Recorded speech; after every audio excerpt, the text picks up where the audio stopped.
Very good morning to one and all present here. A hearty welcome to you all for the REVA Business School Distinguished Lecture Series on need of leaders and innovators for better future opportunities. REVA University is a nurturing ground for aspiring students towards holistic development that enables them to make active contribution to the society. Our programs offer students and scholars a platform for academic excellence with subjects that are constructed to provide equal emphasis on theoretical, practical, and research-based learning. Today, REVA stands proud as the 6th top private universities of Karnataka, state-wise 8th rank among the top B schools among the private universities, and has been listed under the Diamond Band Institute of Excellence in India Academia ranking for the year 2022-23.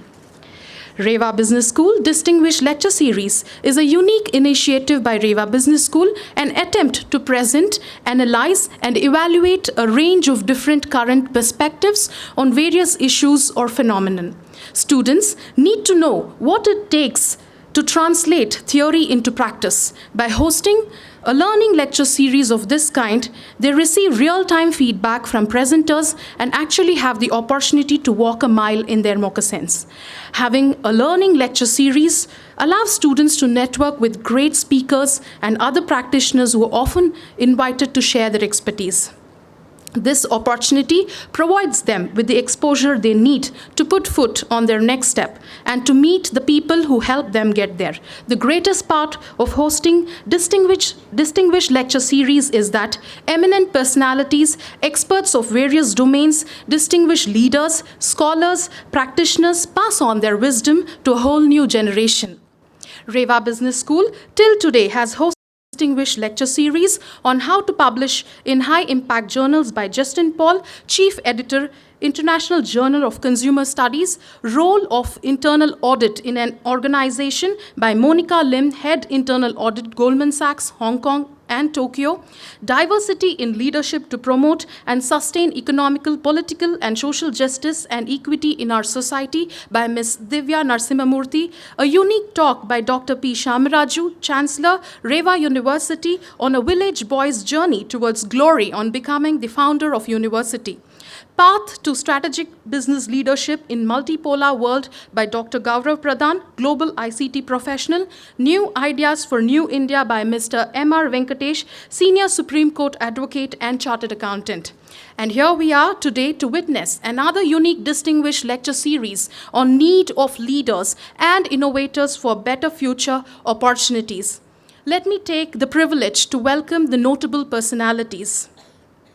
Great privilege to welcome Dr. Subramanian Swamy, sir, the legend with a spectrum of perspectives about the nation and the world. From the entire team of REVA Business School, a genial welcome to you, sir.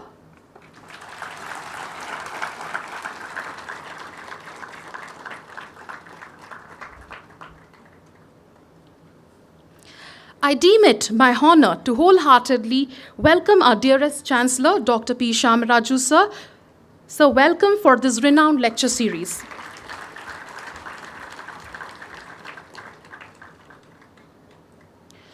Gracing his occasion, we have Vice Chancellor, REVA University, Dr. M. Dhananjaya. We cordially welcome you, sir.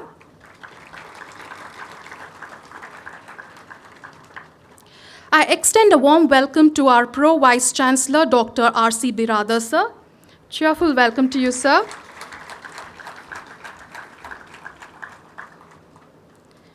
With great respect, I welcome our Dean, Dr. Shubhaye. Warm welcome to you, ma'am. Special welcome to Dr. Jagdish Shetty. Welcome to all the invited guests, students, staff, and the proud alumni of REVA University. Let us begin this session through the auspicious invocation of God in the form of lighting of lamp. I request all the dignitaries on the dais to ignite the lamp of knowledge. शुभं कुरुत्वं कल्याणं आरोग्यं धनसम्पदः शुभं कुरुत्वं कल्याणं आरोग्यं धनसम्पदः शत्रुबुद्धिविनाशाय दीपज्योतिर्नमोऽस्तुते दीपज्योतिर्नमोऽस्तुते शुभं कुरुत्वं कल्याणं आरोग्यं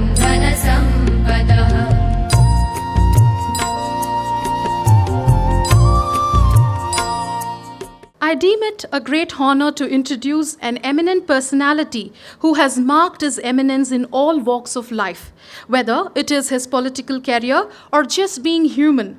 Like the senior and the most celebrated journalist, Mr. Prabhu Chawla said, it is extremely difficult to define Dr. Subramanian Swamy. Therefore, I am resentfully restricting myself to read out only his academic and political credentials on this occasion. Dr. Swamy attended Hindu College University of Delhi, from where he earned his bachelor's honors degree in mathematics. He then took his master's degree in statistics from the Indian Statistical Institute, Kolkata. He went to study at Harvard University on a full Rockefeller scholarship, where he received his PhD in economics in 1965. His thesis advisor was Nobel laureate Simon Kuznets. He was a chosen student of another Nobel laureate, Paul Samuelson, who was known as Albert Einstein of economics. Dr. Swamy has co-authored a paper with him at a very young age. In fact, Dr. Swamy was among the 4 favorite students of Paul Samuelson. 3 of them have got the Nobel, but Dr. Swamy is a devoted nationalist and he had to return to India when his motherland came under the shadow of national emergency in 1975. While he was a doctoral student at Harvard, he worked at the United Nations Secretariat in New York City as an assistant economic affairs officer. Immediately after obtaining his PhD, Dr. Swamy joined the Faculty of Economics at Harvard University itself as associate professor. Meanwhile, he served as consultant to the World Bank also. Thereafter, Dr. Swamy moved to the Indian Institute of Technology, Delhi, and he was a full professor of mathematical economics. He continued in this position until 1991, when he resigned to become a cabinet member. He also taught economics courses in summer sessions at Harvard until 2011. He was a visiting professor at Delhi School of Economics. He was a member of parliament 6 times between 1974 and 2022. Dr. Swamy was one of the founding members of the Janata Party and served as its president till 2013. During 1990 and 91, Dr. Swamy served as the member of the Planning Commission of India and as Cabinet Minister of Commerce and Law. During Narsim Rao government, Dr. Swamy was chairman of the Commission on Labour Standards and International Trade, which was a cabinet rank post. Dr. Swamy has worked towards normalizing relationship between China and India. Swamy made pioneering efforts towards India's establishment of diplomatic relationship with Israel. Dr. Swamy became the first Indian political leader to make a well-publicized trip to Israel, where he met with several important Israeli leaders. Sir is also a self-taught lawyer. It all started in the late 1980s when his political opponent slammed on him 16 defamation cases for publicly criticizing the then government and families. He had to incur upon huge cost as he had to hire lawyers to fight his cases. Then he learned law himself and advocated his own cases in all the courts. His astute legal skills also made him quite a popular personality because he almost won all the cases that he fought in the court of law. In a nutshell, Dr. Subramanian Swamy is a man of stature, dignity, and a man who has colossal faith in his roots. Sir, it is such an honor to have you amongst us today.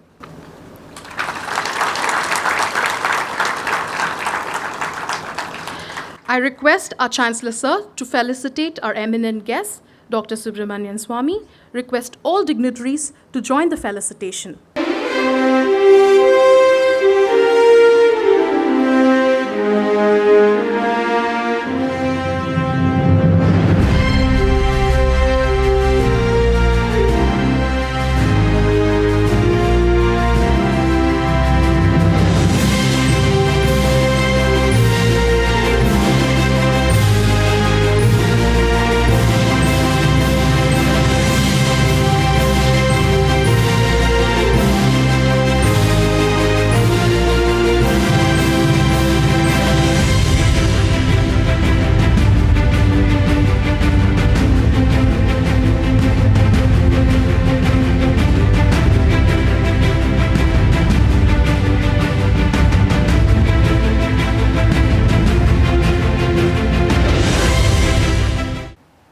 Mr. Chancellor, Dr. Raju, members of his faculty and administrative associates who were introduced recently on the stage, professors and students. I'm most grateful for this invitation because at heart I've been always wanting to be a professor, and I did become a professor at a very young age, but due to political reasons I was not allowed to be a professor. So nor did I want to leave the country. So therefore, ultimately, I decided that I will stay in India and do what nobody can prevent me from doing, and that is the field of politics. But politics also enables me to lecture and speak based on my knowledge of what I know. I have 3-4 fields in which I have specialized or spent time. So I'm most grateful to the Chancellor to have invited me to this place. If I had not seen this place, I wouldn't have believed that Bangalore had such a good place. Its campus, its decor, its everything about this is something which is ideal, and it shows the modesty of the Chancellor. He has never advertised as many do to attract students. Today, you have given me a very tough topic, but I will try to put it in as simple a way as possible. And that is the question of the topic is the need of leaders and innovators for better future opportunities.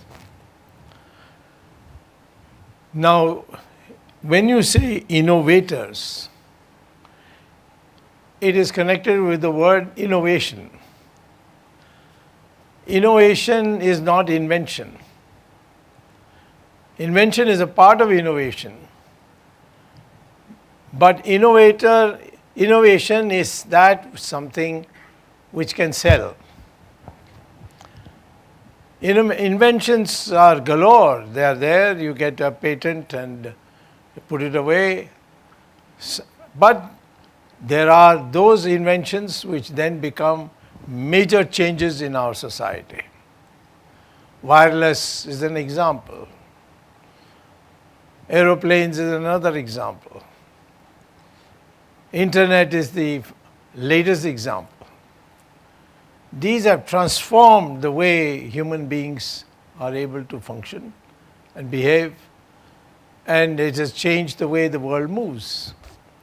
So therefore, when the topic says the need of leaders and innovators for better future opportunities, it's understood that if you have an innovation, for which of course you need leaders, means not political leaders, but leaders who will make it possible. The Chancellor here is a leader because he is making it possible for people to get, with bright minds, to get them structured in the education, and then when they go out or they stay here as professors, they invent, and then invent that invention. Then if it becomes of sale for the society, it becomes an innovation. I'll give you some examples of the innovations that are likely to come in India soon, and if the sooner it comes, the better. And I will begin by saying that you need two kinds of people to have innovations in a society. One is the inventor, the person who invents it. And the other is the person who has made it possible for you to invent it. When you create an institution like this, or a laboratory, or any other institution, so that people can work there and create an invention, that person is called the leader. Sometimes people give money for research. The Ford Foundation, Rockefeller Foundation in the United States are examples where they have enabled the American scientists to prosper and be able to do research which has transformed the American society. So in effect, what I would say is that we are always in search of improvement, changes, and these come through innovations. Today our life is much more comfortable than it was, say, 1,000 years ago or 500 years ago. You can travel much faster than you ever did before. You can communicate through the internet within seconds. It's a whole complete change of what it was only few decades ago. And this was made again by the innovator and the leader coming together. And then this is what, sometimes the leader could be the government itself. But very often we have found people who have made money in other spheres then use that money to transform our society. Now, why is it so important to talk about innovation? Here I'll take you a bit afield into the field of economics. Economics, people think that it is either demand and supply. I mean, I'm saying the people who are not literate in economics, they say, oh, it's all about demand and supply. It's all about money. It is about capital and labor coming together to create some production. But the real economics is how innovation transforms society. Because that innovation, if you have capital and labor, and you put it on a graph, on the y-axis you put capital, on the x-axis you put labor. The curve that will be showing the production that comes out of capital and labor coming together in a factory or whatever way, the curve becomes curved. The more capital, more labor, the curve starts rising, that is, the production starts rising. But as you put more and more, the curve starts bending, because it's called the law of diminishing returns. That after a point of time, the more capital you put in, the less you get extra in production. The more labor you put in, the less you get. So the economists then started wondering, how did America develop? How did Britain develop earlier after the Industrial Revolution? What was the special factor? And they found that this curve that you see of labor and capital in the axes, that is not only the only curve. There is a curve above it and a curve above it. Each of these curves are due to new innovations, new ways of doing things, more productive. So the productiveness of bringing capital and labor together to produce is dependent on the technology that you utilize. The technology comes out of innovation, and the innovation comes out of by marshalling inventions. So when the railway came, the locomotive came, a huge transformation in marketing. Goods produced in one city went to another city at cheap cost. When that became, when the aeroplanes came, that became even more. People started traveling more. Traveling salesmen went to different places to sell. So therefore, the key thing in economics is not more capital and more labor. And we still continue to hear it from politicians who have no knowledge of economics.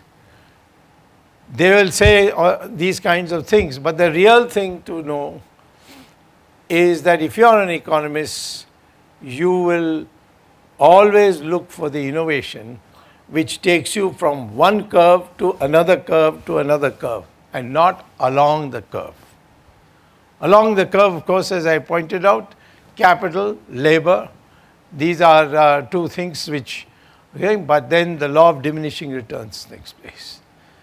In agriculture, as more and more people grew, population grew, that began, the returns you got from agriculture was less and less compared to how much capital and labor you have put on the land.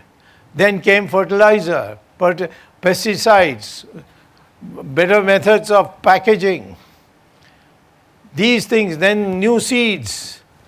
All these things transformed how much could come per acre from a piece of land. And so the productivity is the key thing. You come here and get an education, you become more productive because you got knowledge into you. So therefore, when we say the need for leaders and innovators for better future opportunities will only come when innovation is translated into application. Of course, invention translated into application is innovation, but that innovation should be affordable. We had cars which went on petrol. Now we are having cars which are running on electricity. Soon other things will come. You know that in India, for example, if we apply our minds and the government puts the finances appropriately, we have enough to transform this into a developed country. India was the most developed country up till 1750. Of course, it was in decline after 1100 AD. But till 1100 AD, India was a flourishing economy from where all over people came to visit India.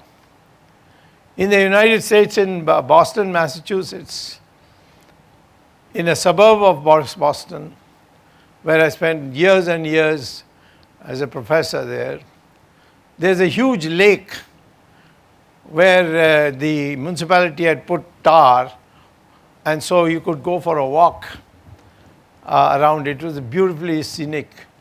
There were a number of posts saying that here stood something, here stood something. And one of them that caught my attention, in an area called Belmont, which is near Cambridge, the town of Cambridge, where Harvard University is there and MIT is there, and that is across the river from Boston, which is the main city, which is the capital of Massachusetts. But this fresh pond, it is called, I found one day walking a signboard which said, "Here stood," a name of the company, which used to export ice to India 1636. I was really intrigued. And so I went to the search engines and computer to find out what was that company doing. How did it manage to reach ice to India? And that too in 1636. And then I got a book, thanks to the search engine. And from that book, what I learned is this. The Tudor Ice Company was set up near the edges of that big lake called Fresh Pond. And in winter, when the lake got froze, they cut the lake, the ices in pieces of ice, put sawdust put it in a ship and took it all the way to India, and the sawdust ensured that all of it would not get melted. Why to India, and where in India? To Kanchipuram. So I've studied further, and I found that Kanchipuram was one of the most prosperous. The Chola dynasty had completely transformed South India, and particularly Tamil Nadu. And therefore, people were coming from all over the world, China, Southeast Asia and so on, to buy things which they could not make in their own country. Silk, they could not, spices, all kinds of things people used to buy coming to India, jewelry. So this was a hub for the world, and United States at that time could only export rice. Ice, not rice, ice.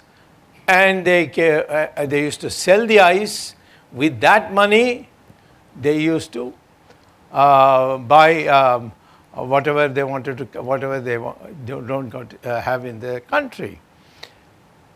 So the king of Kanchipuram, he once invited these merchants from United States and asked them how they are finding life. Are they being treated well? Are they being cheated? Or they are being being sold on fair prices? And all that inquiries he made. So they said everything is fine. Only thing is that we come.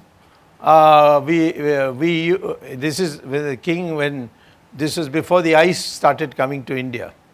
So they said, we come with empty ships to buy. You buy nothing from us. So we have an empty ship, and then we bring gold pieces, and then use that for trading to buy. So the king said, what can I buy from you? I have nothing that we don't produce in India. So then he also said, but I've never seen snow and ice. It is there in the northern part of India, but I can't go there. But I hear that in your country, you have ice falling from the skies. That means, the snowfall. So if you bring ice, I will buy ice, and then you can buy what you want with the money I give you. That's how the ice started coming. And so, United States could not sell anything to India except ice, because India was producing everything else. India was producing ice also, but that was up in the north, not in South India. So here, this is the period of 1636. That was India. India, people came from China. China used to, in fact, adore India. There's an article which I would like you to see by going to Google, by a very great scholar. He was also a poet. His name was Dr. Hu Shi, Hushih, Dr. Hu Shi. He was president of Beijing University, what was then called Peking University. And he wrote an article in 1936, Harvard celebrated 300 years of its existence. So they called scholars from all over the world, and they asked Hu Shi to come and write something. And the title of this article, which is available to you in Google, if you go and just put in Google Dr. Hu Shi and his 1936 article published in Harvard University. And there the title of the book is Indianization of China, a case of peaceful borrowing for 300 years. There he describes not goods buying from India. He describes the whole culture that was exported from India to China. He says everything about India, its religion, its culture, its behavior of men and women, father and son, mother and daughter, everything, he said, for us was new. and we swallowed it all and we became Indianized. But now that India has become a colony, we no more think that we should borrow anything from India. It was a negative article in the end, but the fact is that he explains in great detail. No Indian knows this, that China was Indianized and was admitted by people. So today we have a situation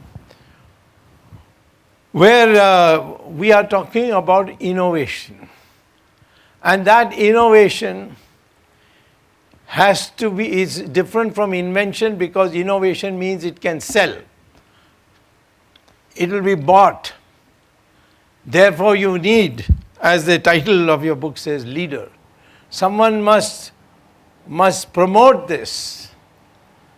In India, we have a very few promoters so far since we became independent. Homi Bhabha was an example of a leader who set up, he brought some scientists together like Dr. Sethna and many others, and he brought them together and set up a reactor in Trombay, which is a part of Bombay. And he developed nuclear fission by using plutonium. And that nuclear fission helped us to have an atom bomb, which was exploded for the first time in 1974 as a test. But he himself was not in that kind of, he cannot be called a scholar, but he was a leader. He inspired people. And therefore atomic energy has come today. And we have now so many reactors. We can have more if a new research is conducted on converting thorium into fissile element for the reactor. That research has not, Dr. Homi Bhabha started it. Why? Because at least 65% of the world's thorium is available in India. And which the West uses uranium. Uranium is now running out of stock. And it's only a matter of time before the world turns to thorium. And India will be the premier seller of thorium.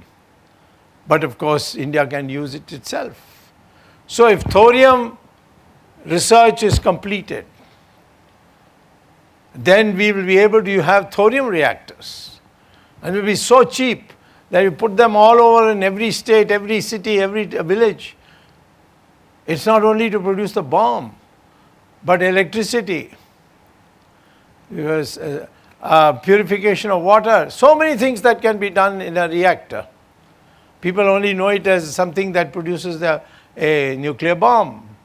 But here we will have a situation where you will find that we can give free electricity to all Indians, because it will produce so much electricity once we complete the research on thorium reactor. Now who is going to do this? The leader has to be the government of India. Yes, Homi Bhabha showed us the way and the government listened to him. Today we don't have such a person. Same thing with Dr. Sarabhai. He helped to develop the space rockets for us. And now today we are in a situation where we can launch satellites, the cheapest in the world. We are the cheapest sender of satellites into this space for so many things.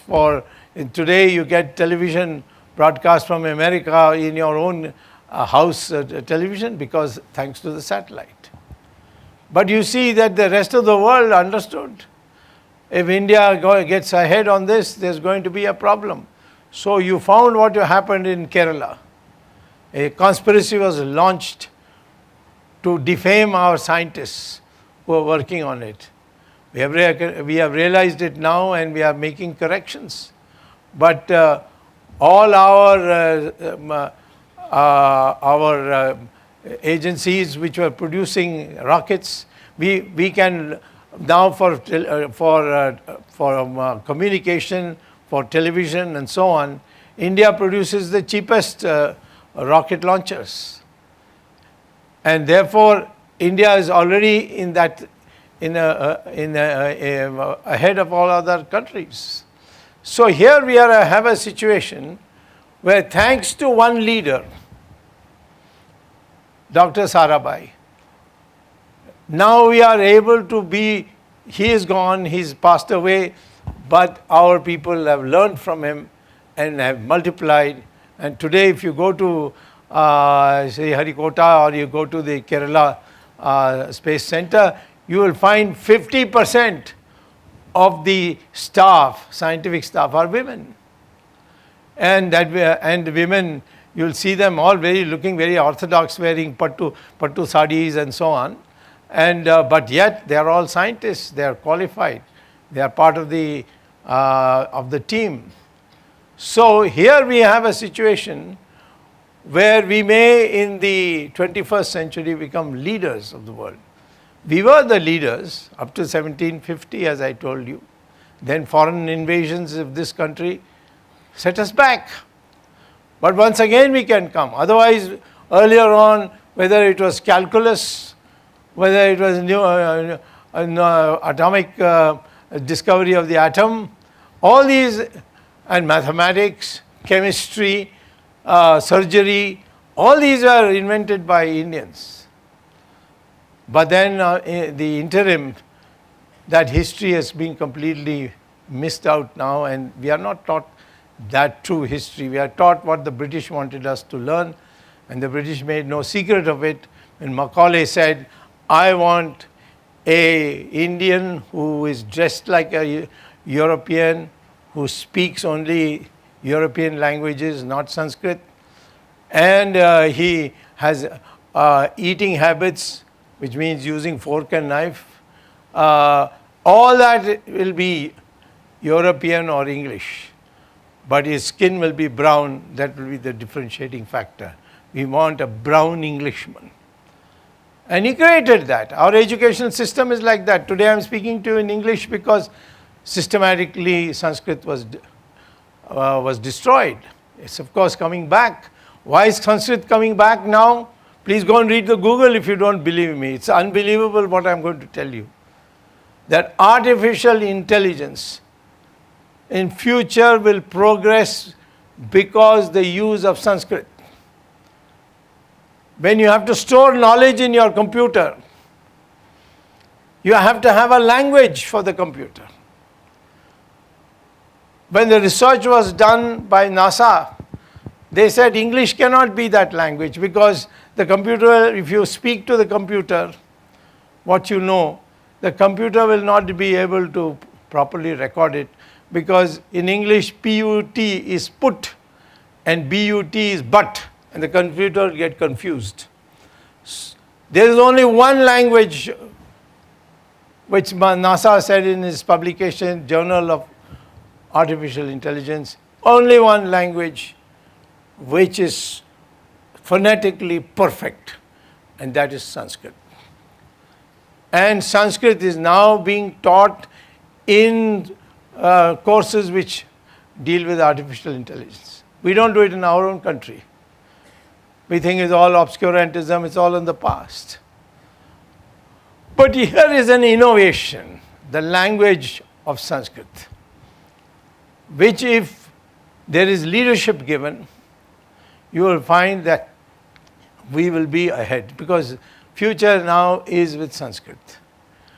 And you are finding quietly many of the Western countries introducing Sanskrit. If you go to Google and type St. James School, London, which is a very famous school, whose students recently, when Charles was being crowned as King of England after his mother died, they came to sing for him. And what did they sing? A song based on Sanskrit. And they sang the song in Sanskrit. It's St. James School all students between the ages of 6 and 11, every day before the classes start, for half an hour they recite Sanskrit shloka. Unbelievable. But you can see for yourself. As I told you, go to Google and write St. James School and singing of Sanskrit shlokas, and you'll find it there. And there is the principal, who's an Englishman, a white Englishman. Nowadays Englishmen become prime ministers also, but they are from Indian origin.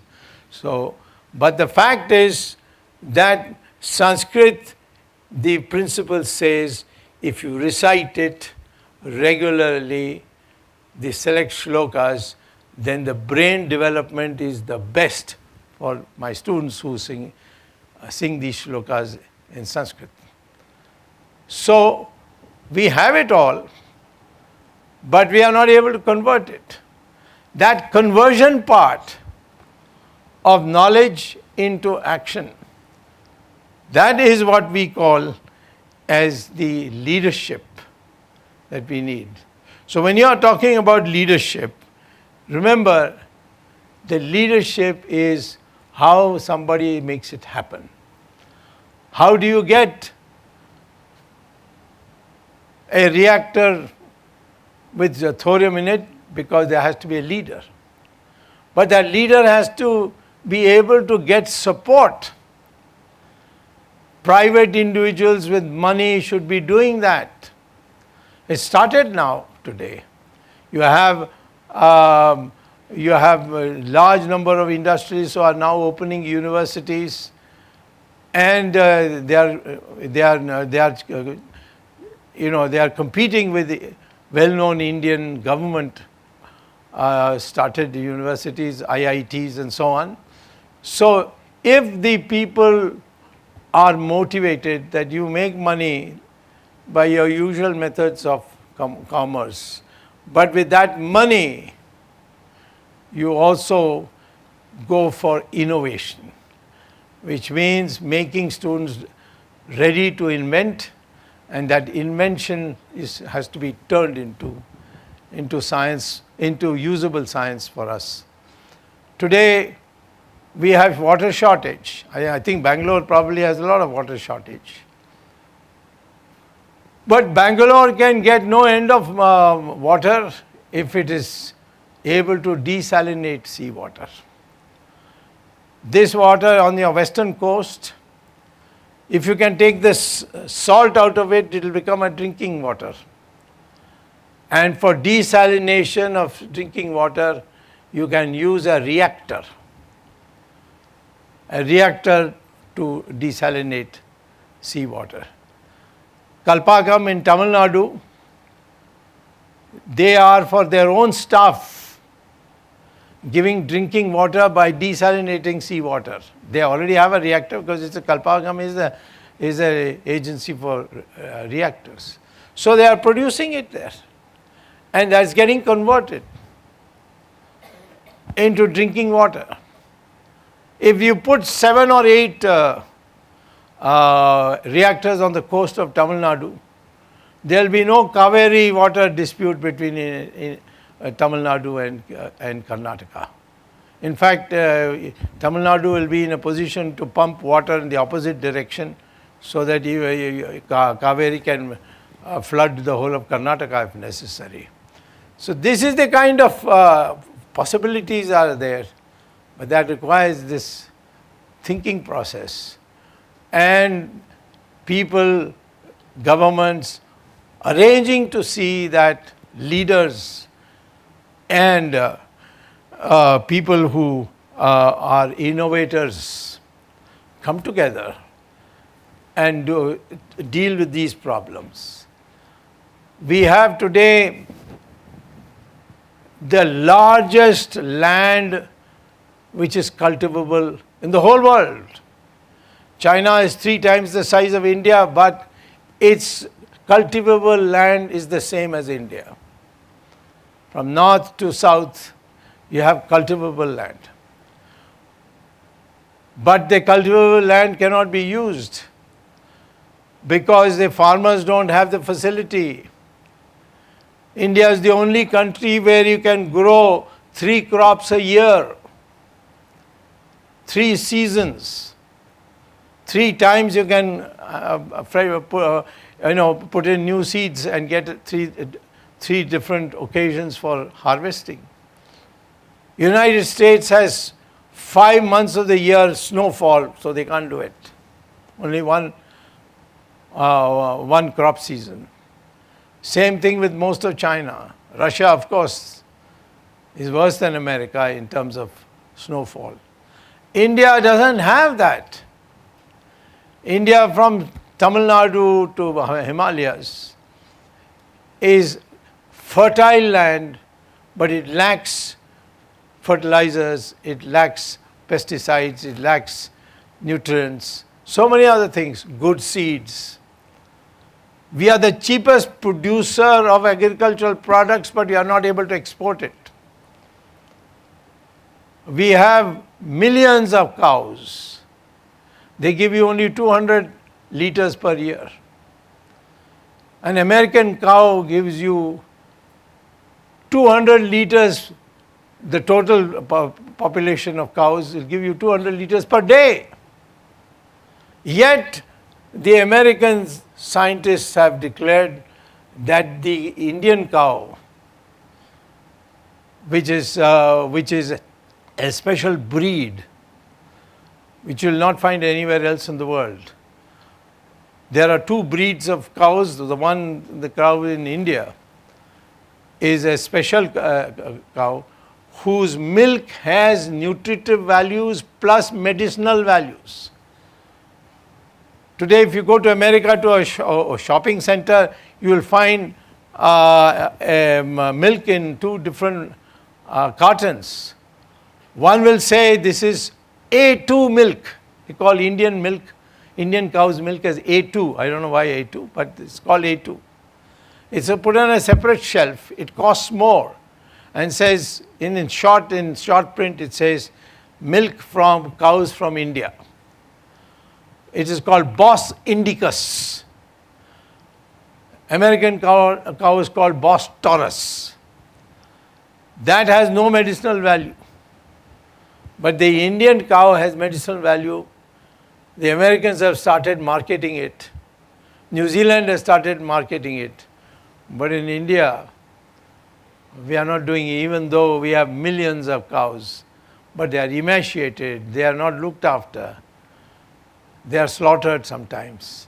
So this cow was made sacred by our ancestors. Why? Because they thought this is the only way to stop people from cutting it, killing it, using it for meat, because its milk was special and therefore should be protected.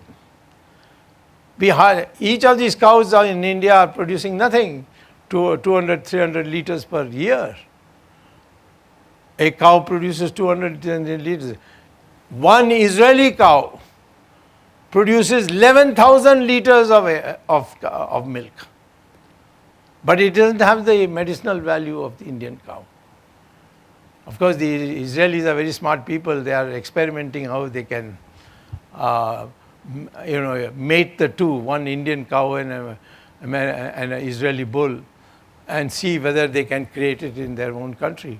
But we don't have to do it. We have it. The only thing is you must feed your cows, look after them, and then you get the milk. You can get so much milk that there will be enough milk to fill swimming pools in every part of India. So what I am telling you today is that growth takes place only because of innovations. Innovation is different from inventions. Invention is something you produce, you get a stamp on it. It may be used, it may not be used. But when an innovation is converted into a use and marketed, becomes useful for society, that becomes an innovation. So you have to ensure that invention becomes innovation, and it is marketed. And for that you need a leader. You need agencies which will sell, agencies which will finance. You have it in many countries. But in India, we have not developed that yet, where people who make money decide to do this also for the society. So what I would therefore like to say to you today is, please understand that India is not short of resources. India is not short of intelligent people who can convert situations from deficit to surplus.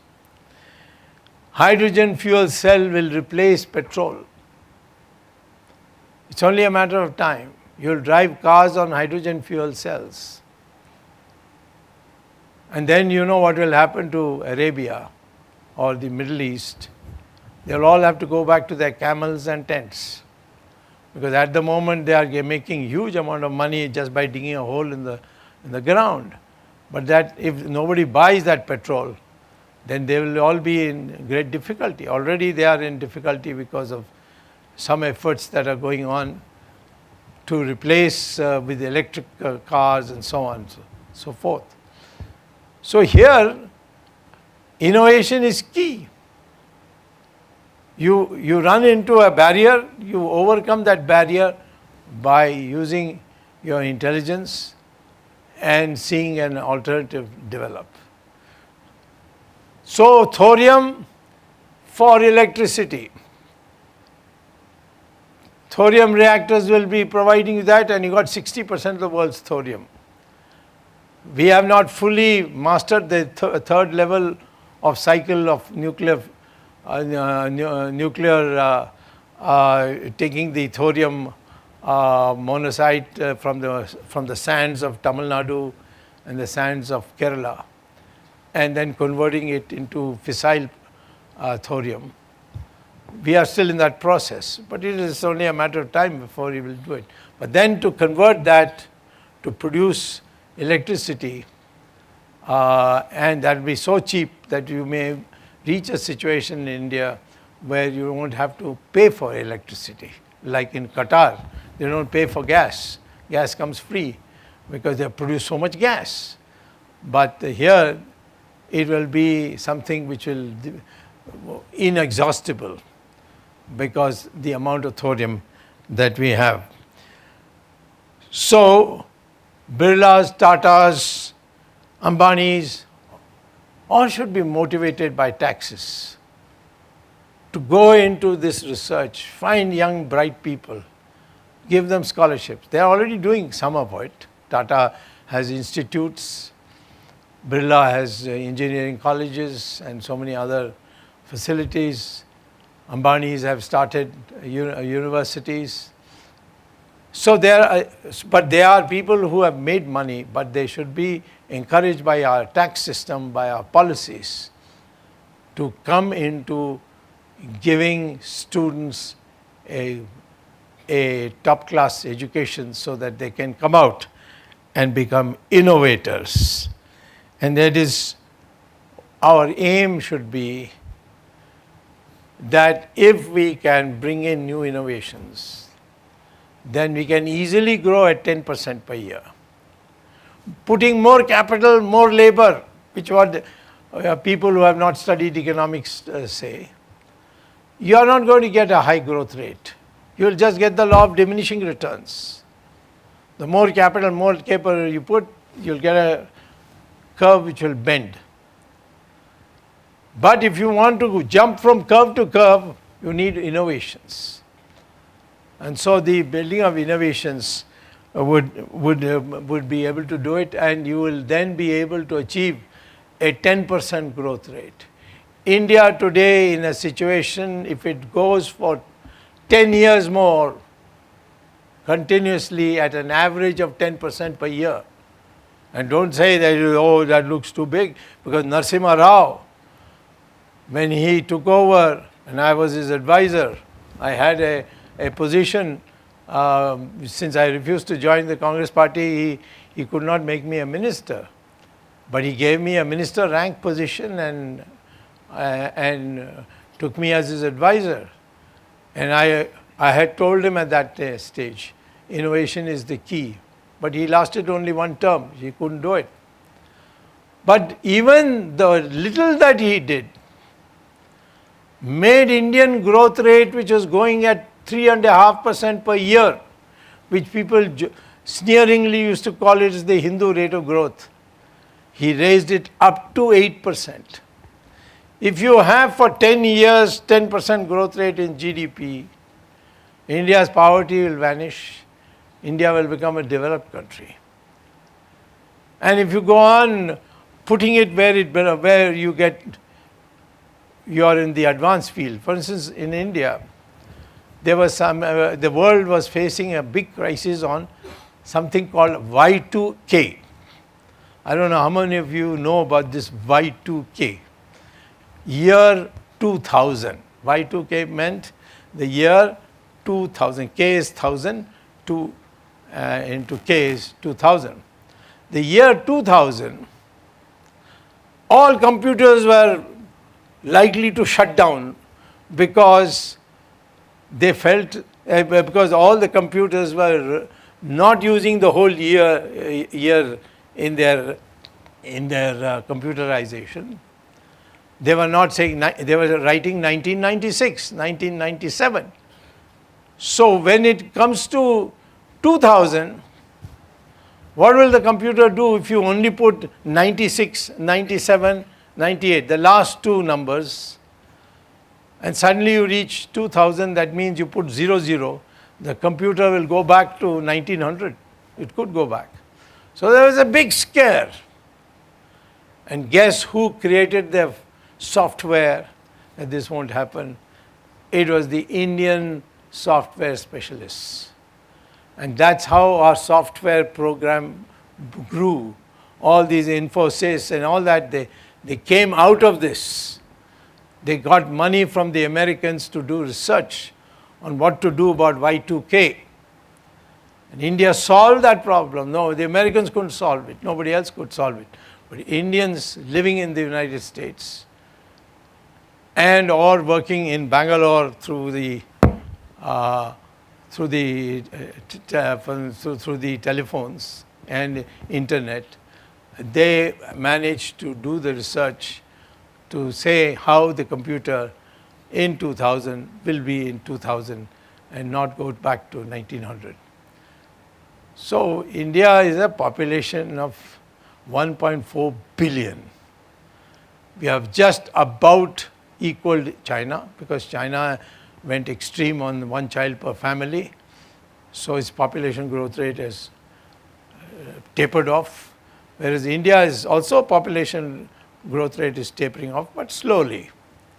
As more and more people become rich, they have fewer and fewer children. And when they find medicines are saving children's lives, people also, instead of producing 5 children, many people in those days you won't remember, 50 years ago, 60 years, people used to say, we must have 4 children so that we have 2 left. Because 2 will die in some smallpox, some typhoid, something, some disease or the other. That's no more true now. Now we are much better in control in terms of these health issues. But still we are the largest young population in the world. The average age of Indians, all Indians taken together, their ages averaged, come to just 27 years. Over 70% of our population is below the age of 35. And there are no other country which can match us on this. This is a young population. And if you educate them properly, like this, with these kinds of facilities, this has been done by an individual, not by government. You don't need the government.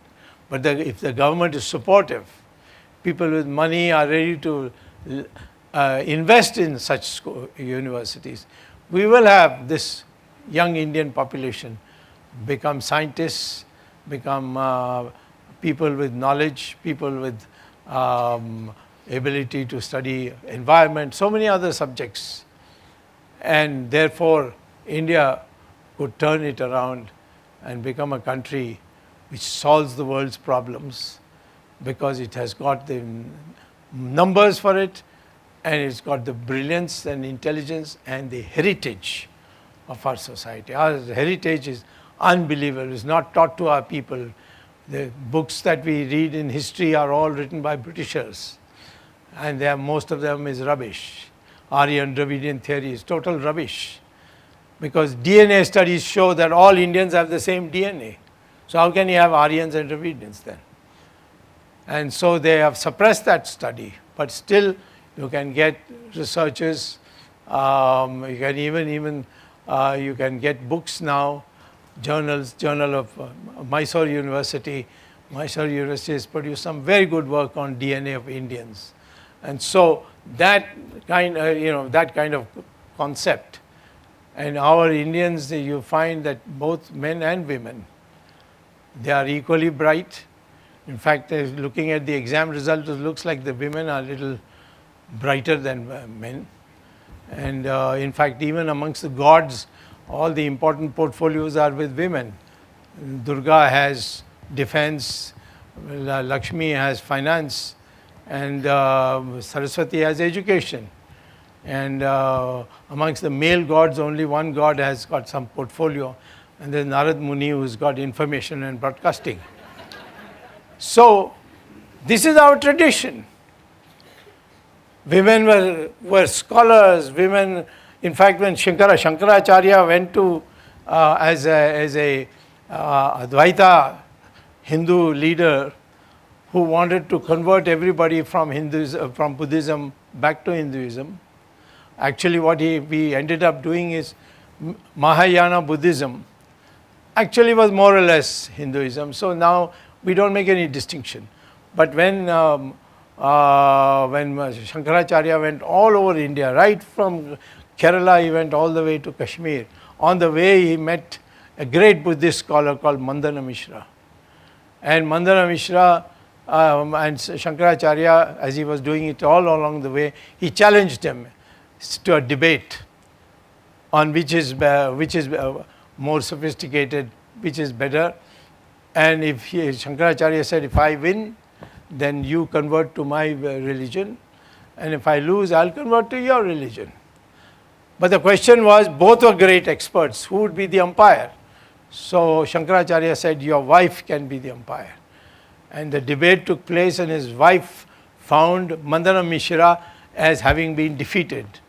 And they were converted, and the first Shringeri Acharya was Mandana Mishra. The first Shankaracharya Mutt that was created was in Shringeri. And the first Shankaracharya of Shringeri was Mandana Mishra, converted to the Advaita school of Hinduism. So, I mean, we have this long tradition. We lost it because not because we were weak, but our methods of fighting wars were different. We never fought a war inside the cities of any country, of any part. We never fought in any agricultural area. Every war that was fought was in a Maidan, was in a ground, empty ground. Whether it was Ramayana, it was Ravan who had to come out of the palace and come to the open space and fight Rama. Of course, he was killed.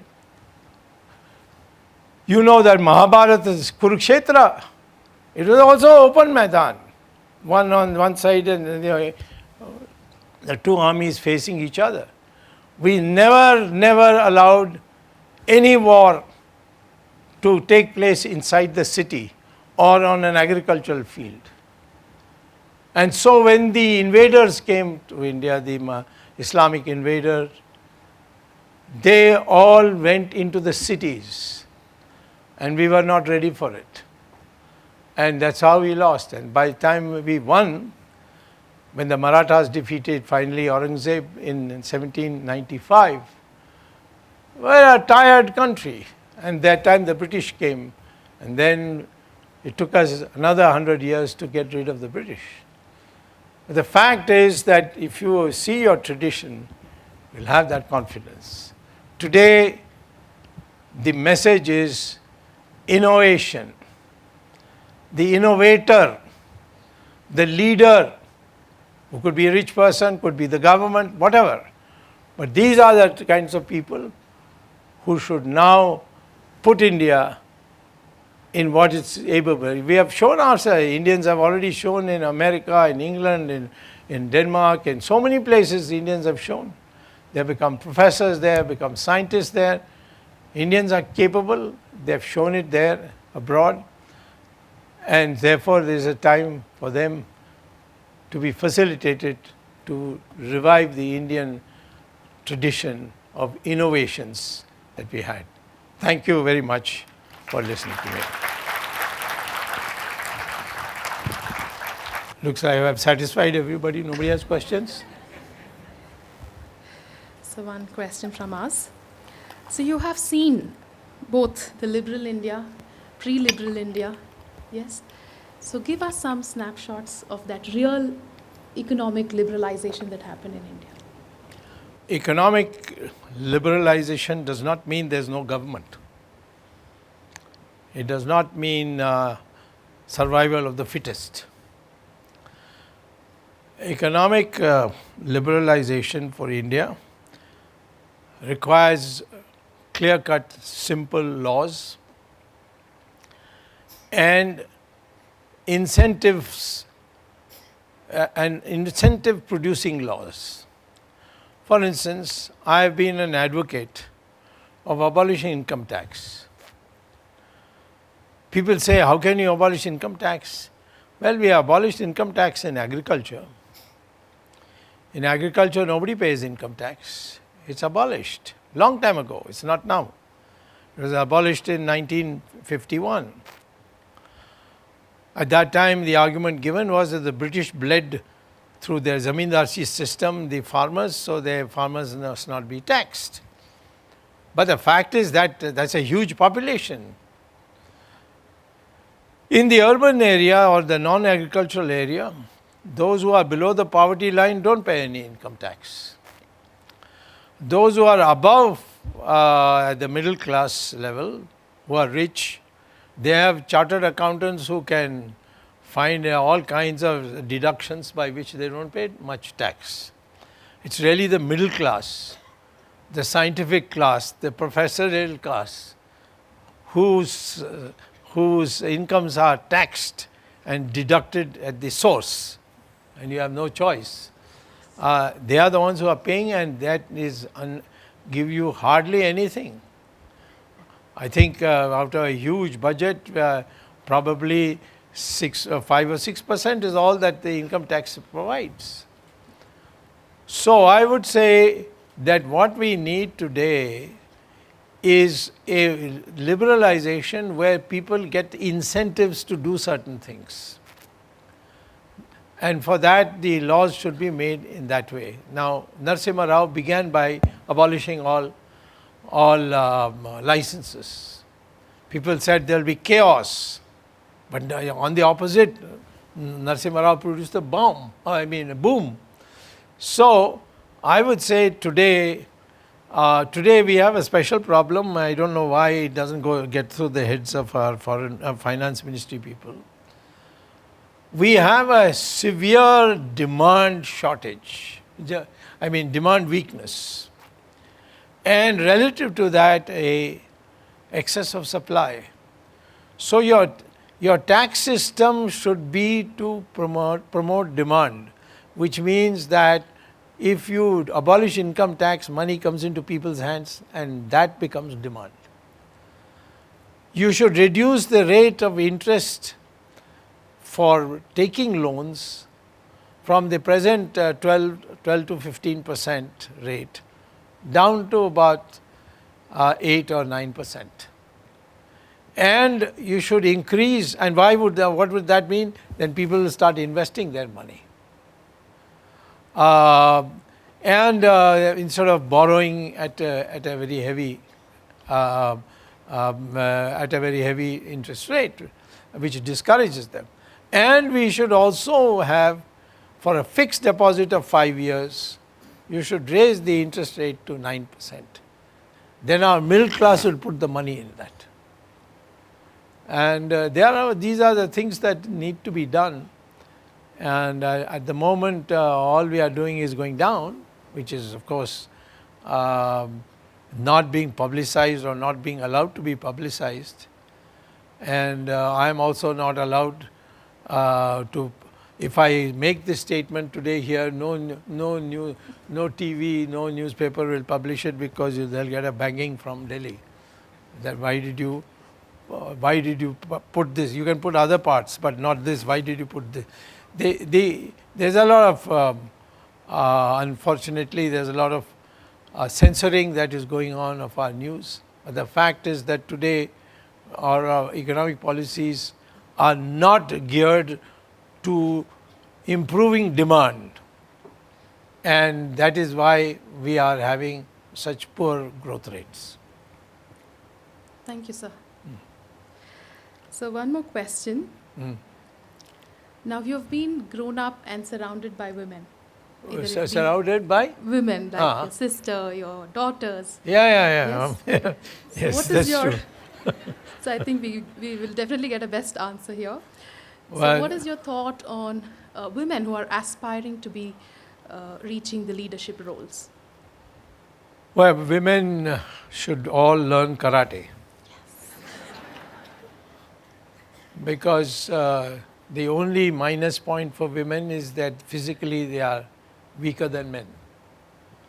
But karate will put you equal to men. And I think for us, our tradition shows women have. See, when the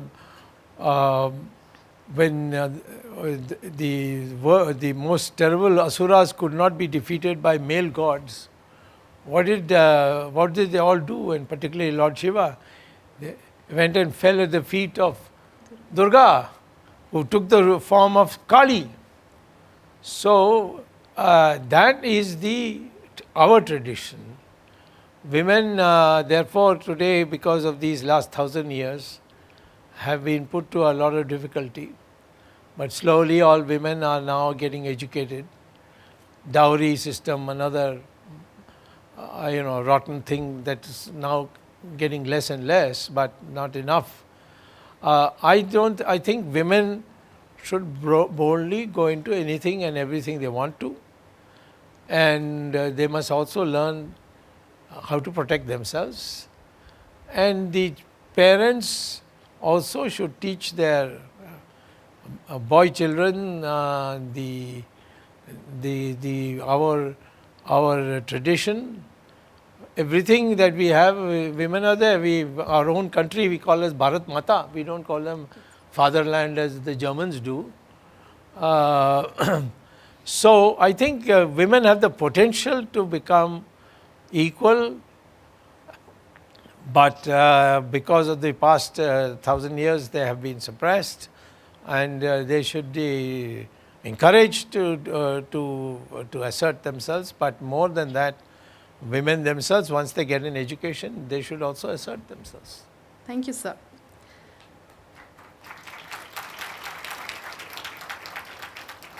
So you have always been speaking high about Israel. Yes.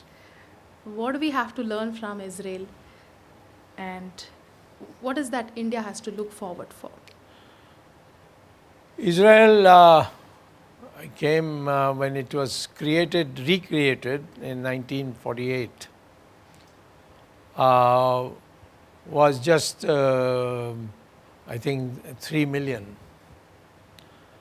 And what they got was just a land of rocks and sand. They learned new ways of doing what developed countries were doing. They produced a new irrigation system by which water could never be wasted. They were able to develop certain animals, as I told you, cows giving 11,000 liters per year. They then developed very fearless youngsters who could defend the country. And today, and then of course, the Jews being always very intelligent, they promoted science. Today Israel has an atom bomb which they are not disclosing. Israel is producing the most advanced electronics. And Israel has one soft corner for India, because as they themselves say, every country persecuted the Jews. There was only one country which didn't persecute the Jews, and that was India. And the first session of their parliament, they said, "Thank you, India. The only country which did not persecute the Jews." We didn't persecute the Zoroastrians also, who came from France, from Iran. And my wife is a Parsi. I know how strongly they feel about the fact that the Hindus ensured that they would not be persecuted. When the Mughal rule was there, they were under threat, and the Hindus stood up for them and saved them. So the Parsis consider themselves as an integral part of India and are proud of our association with us. So these Jews also, the man who led us to ultimately the real battle victory in Bangladesh was a Jew, General Jacob. And he's no more, but he was the general who went into Dhaka and captured that Pakistan general, who was a thorn in our backsides. So therefore, the Jews have played a role in supporting India, and even though Mrs. Gandhi and Jawaharlal Nehru all sided with the Arabs, the Israelis continued to come to our help whenever we wanted. For example, in 1962, we didn't have spares for many of these weapons. They produced the spares, 71. And of course, Narasimha Rao came, and I was also there. And there was the previous government I was a minister in the previous government of Chandrasekhar. We almost did it, but then his government fell. So Narasimha Rao came, and Narasimha Rao completed it. And for the first time in 1993, Israel was formally recognized, and we have an Israeli embassy in Delhi. They are friends of ours, they'll stand with us, and they are very knowledgeable people who can help us with weapons and so on. And their spy agencies are probably the best in the world. In fact, they can even spy on us. That Pegasus is Israeli, that telephone, where all I have to do to listen to what you say is dial your number, and then that thing gets embedded in your phone. And after that, I don't need all these wires and all that to know what you're saying in your telephone. They are very brilliant people, and we should be and shall be forever their friends. Great, sir. Thank you, sir. Any questions from the audience? Yes. Good morning, sir. Myself, Deeksha Bharadwaj. Sir, earlier leaders were actually collaborating the work between their colleagues, and then they were growing together. But today, we as youth, we are not ready to collaborate the work. We just want to grow individually.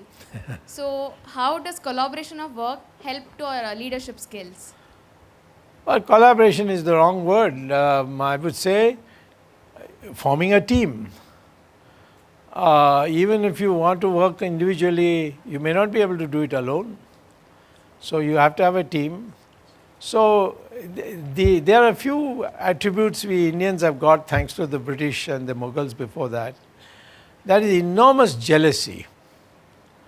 And we can't tolerate somebody getting ahead of us. The American, you see, if you find somebody getting ahead of him, he'll say, what is it that he's got that I can't overtake him?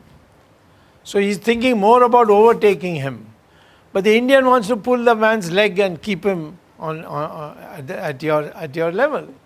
So there's a kind of a negative sense. These are acquired, these are not our original thinking. If you go back far enough, you will see how people abhor the idea of jealousy, and Duryodhan was hated by everybody, and Krishna himself said that this will finish him, and that is that he was jealous of the Pandavas. Were only 5 who had almost nothing. So we have our original culture. We were competitive, but we did not feel jealous and did not try to ensure that nobody gets ahead of you. They certainly would try to get ahead of them, but not by pulling that person to your level. So that character change has to come. It has to be we have to teach that. Our school teachers must teach that, and slowly this will come around, because we are people who have no dogma in the sense that we have one God and everybody has to listen to that one God. We got, I think somebody told me 84 million gods or something like that. It's like a department store. You can say, well, for this I want this God, and for that I want that God. So, I mean, there's been no requirement that you have to believe my way or the highway for you. So those qualities have to be brought back. But as far as the current is concerned, I fully agree with you. People are very secretive. They don't want to share. They don't want to collaborate.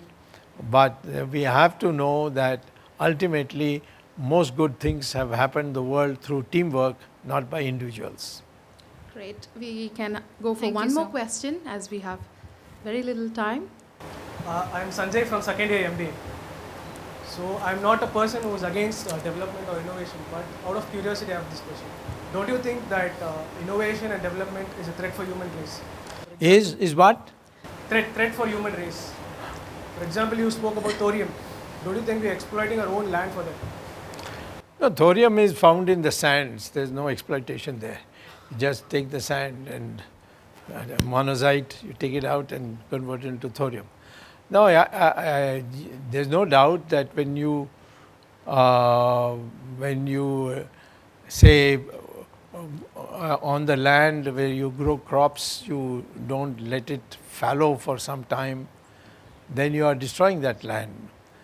But I don't think that there's anything in your lifetime or in our society which means that it is a one-way depletion of resources.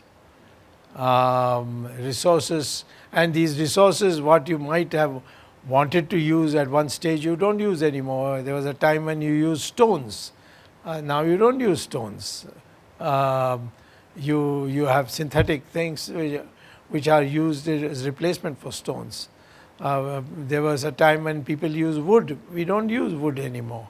So I don't think that you should think in terms of depletion. I think what you must do is that people must innovate and find new ways to solve problems that arise because of overuse of any particular item. Thank you, sir. I request our dear Chancellor, sir, to give the concluding remarks.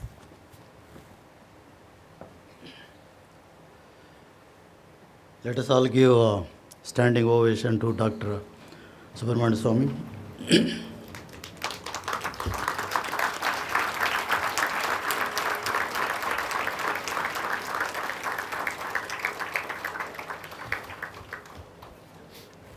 Sit. We are all fortunate to hear Dr. Subramanian Swamy, particularly the MBA students. If you ask me what is the takeaway from this lecture, he is not a person, he is an ocean.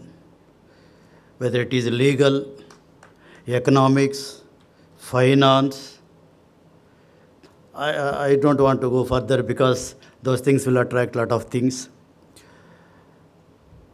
My takeaway is, if all the youngsters who are pursuing MBA become the real leaders, other people who are all sitting here other than MBA can become the innovators.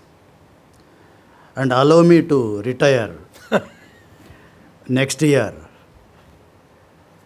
I want to learn our language, that is Sanskrit.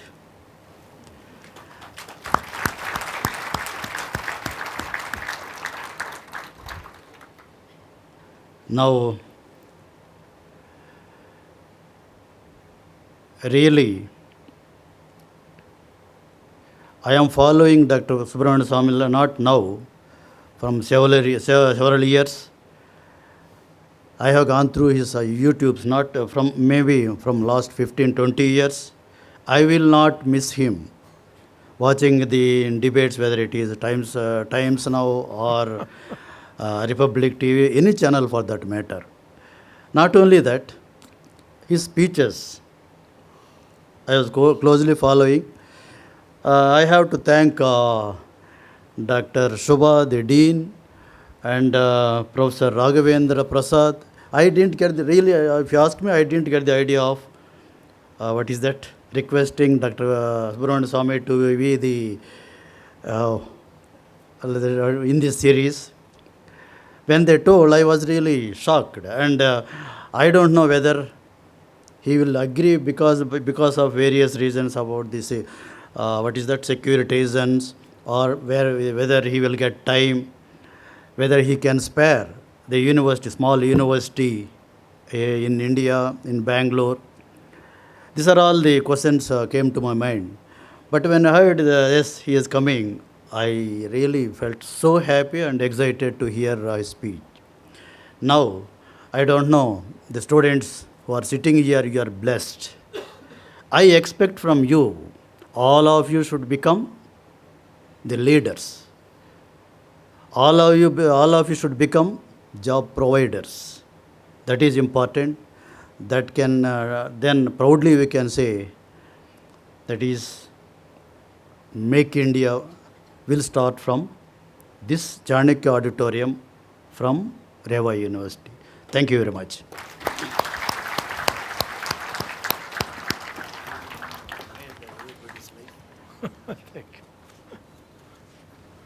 Thank you, sir. Firstly, I express my gratitude to our Honorable Chancellor, Sir, Dr. P. Shamaraju, for encouraging us in all our endorsers here at RBS. Thank you, sir. I thank our eminent speaker of the day, Dr. Subramanian Swamy, for accepting our invitation and sharing his ocean of experiences with us. Thank you, sir. Thanks to our Vice Chancellor, Pro-Vice Chancellor. I must extend my special thanks to Mr. Jagdish Shetty for making an event of this magnitude happen in our university. Thank you, sir. Yeah. Thanks to Professor Raghavendra Shetty, who has put a lot of efforts in bringing things forward and ensuring smooth conduction of this event. Hearty thanks to Dr. Neeraj Kumar Singh, Pro Registrar, REVA University, for his back-end support. Thank you, sir. Thanks to all the deans and directors. Thanks to my dear Dean, REVA Business School, for her continuous support. Thanks to the entire team of REVA. Have a great day. Thank you all.